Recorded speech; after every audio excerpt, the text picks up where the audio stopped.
Good morning, students. In last lecture, we have discussed about money market and money market instrument. T-bill के बारे में हमने discuss किया था. Today we will discuss commercial paper. देखिए commercial papers क्या होते हैं. Commercial paper reputed companies issue करती हैं. जिन कंपनीज ने बिजनेस को एक्सपेंड करना है और जो कंपनीज इक्विटी शेयर्स इशू करना चाहती हैं बट कंपनी के पास शेयर इशू करने के पैसे नहीं हैं, उस केस में कंपनीज क्या इशू करती हैं? कमर्शियल पेपर इशू करती हैं. अब ये तो क्लियर है, इशू कौन करता है? कंपनीज इशू करती हैं. किसको इशू किए जाते हैं? बैंक्स को, इंश्योरेंस कंपनीज को. यानी commercial paper is issued by companies, it is issued to bank and insurance companies. ठीक है, कौन सी कंपनीज इशू करती हैं? Reputed companies. जो कंपनीज अपने बिजनेस को एक्सपेंड करना चाहती हैं, जिन कंपनीज के पास इक्विटी शेयर इशू करने के पैसे नहीं होते, वो कंपनीज शेयर इशू करने से पहले फ्लोटेशन कॉस्ट को कवर अप करने के लिए कमर्शियल पेपर इशू करती हैं सो दैट इनके पास कुछ मनी अरेंज हो जाए. तो ये दो तरह से बेचे जाते हैं, कमर्शियल पेपर इशू किए जाते हैं. Number 1 directly method, second one indirectly method. Directly method में किसी एजेंट की नीड नहीं होती, डायरेक्टली बेचे जाते हैं बैंक्स को, इंश्योरेंस कंपनीज को. लेकिन इनडायरेक्ट में एजेंट की नीड होती है और minimum face value commercial paper की होती है 5 लाख. कमर्शियल पेपर का जो टाइम पीरियड होता है वो होता है 15 days to 12 months. ये जो होते हैं ये seasonal demand, short term demand या वर्किंग कैपिटल नीड को मीट करने के लिए कमर्शियल पेपर्स कंपनीज के द्वारा इशू किए जाते हैं. ये बहुत इंपॉर्टेंट है कमर्शियल पेपर, क्योंकि यूजुअली इसकी केस स्टडी आती है. ये केस स्टडी में साफ साफ दिया होता है कि कंपनी अपने बिजनेस को एक्सपेंड करना चाहती है, कंपनीज शेयर इशू करना चाहती है, बट कंपनी के पास फ्लोटेशन कॉस्ट नहीं है. तो which money instrument is company used? Then your answer will be commercial paper.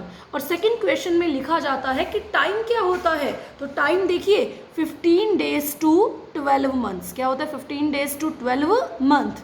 So this is commercial paper. So this is commercial paper. Next है call money. अब ये कॉल मनी भी money market का instrument है. Call money एक loan होता है, तभी तो इसे कॉल लोन भी बोलते हैं. कॉल मनी एक लोन होता है जो शॉर्ट नोटिस पे या तो बोरोवर या लैंडर मंगवाता है. यानी लोन है तो दो पार्टीज होंगी, एक होगा लैंडर उधार देने वाला, एक होगा बोरोवर उधार लेने वाला. तो इन दोनों के बीच में शॉर्ट नोटिस से जो भी अमाउंट आती या जाती है उसे बोलते हैं कॉल लोन या कॉल मनी. दो पार्टीज होती हैं, बोरोवर लैंडर. बोरोवर जो लोन लेता है, लैंडर जो लोन देता है. ये सबसे ज़्यादा हाईली लिक्विड इन नेचर होते हैं क्योंकि इनका ड्यूरेशन सबसे कम होता है 1 day to 15 days. क्या होता है? 1 day to 15 days. जो भी इंटरेस्ट रेट होती है उसे कॉल रेट बोलते हैं. और ये जो कॉल रेट है ये day to day, hour to hour change होती रहती है. यानी इंटरेस्ट रेट को कॉल रेट बोलते हैं. लोन है तो इंटरेस्ट भी होगा, उस इंटरेस्ट रेट को क्या बोलते हैं? कॉल रेट बोलते हैं. और ये जो कॉल रेट होती है ये day to day, hour to hour change होती रहती है. लोवेस्ट अमाउंट कॉल मनी की 10 करोड़ होती है और ये देखा जाता है कि ऑलमोस्ट ट्रांजैक्शन 100 करोड़ की होती हैं. कॉल मनी ट्रांजैक्शन टेलीफोन पे भी हो सकती है, बाद में पेपर फॉर्मेलिटीज़ की जा सकती है.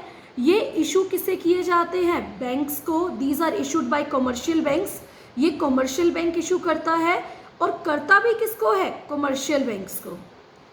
देखिए, एक बैंक दूसरे बैंक को जो मनी इंस्ट्रूमेंट इशू कर रहा है उसे बोलते हैं कॉल मनी या क्या बोलते हैं? Call loan.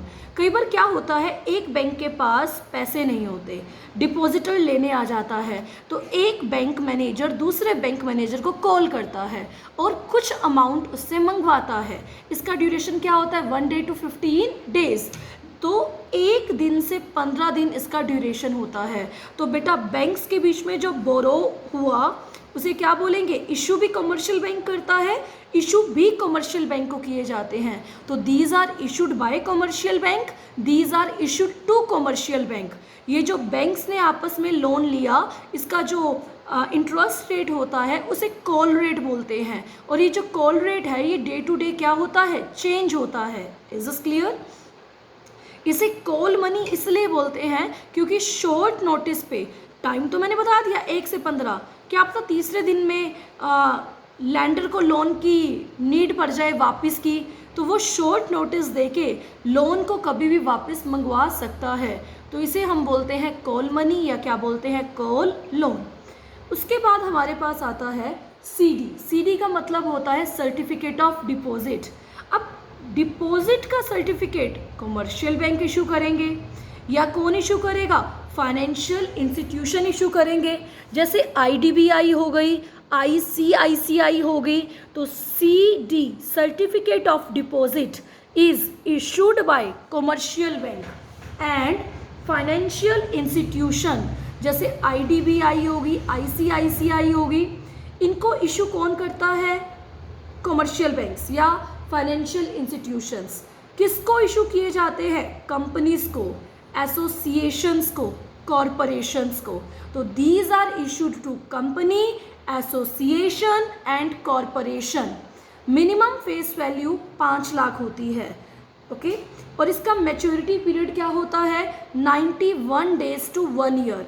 आपने देखा होगा ये जो मनी मार्केट कर रहे हैं ये लेस देन 1 ईयर है, क्योंकि मनी मार्केट में वही सिक्योरिटीज आती हैं जिनका ड्यूरेशन क्या होता है, लेस देन 1 ईयर। तो certificate of deposit commercial bank या फाइनेंशियल इंस्टीट्यूशंस इशू करते हैं। कमर्शियल बैंक्स कंपनीज को, एसोसिएशंस को, कॉरपोरेशंस को, फर्म्स को इशू किए जाते हैं।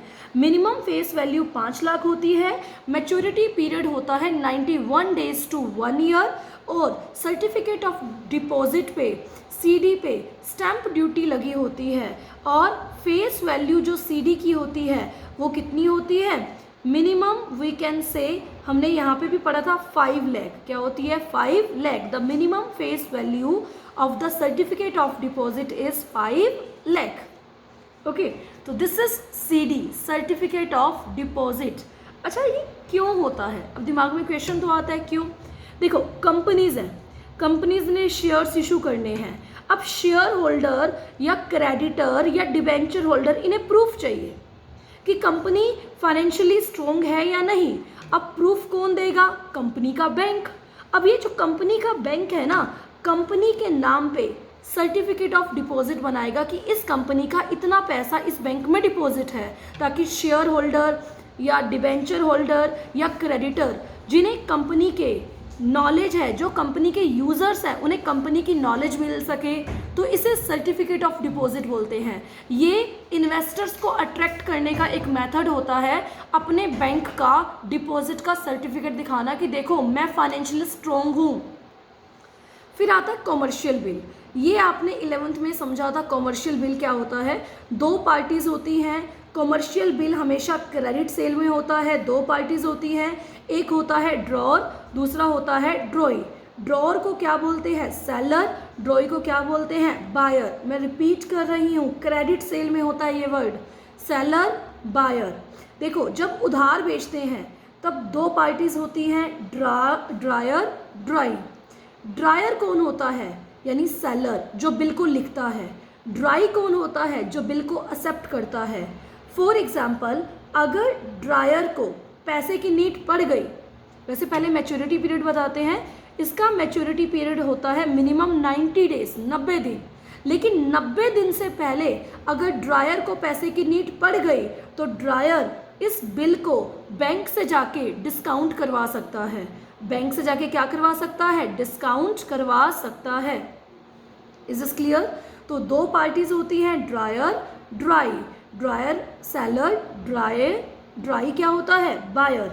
तो बेटा ड्रायर बिल लिखता है, ड्राई बिल एक्सेप्ट करता है। लेकिन अगर ड्रायर को पहले मनी की नीड है तो वो बैंक से जाके, यानी 90 डेज से पहले अगर सेलर को लग रहा है कि नहीं मुझे पैसे की नीड है, तो बैंक से जाके क्या करवा सकता है, डिस्काउंट करवा सकता है। इस तरह सेलर को मनी मिल जाती है और बायर को क्या मिल जाता है, उधार मिल जाता है।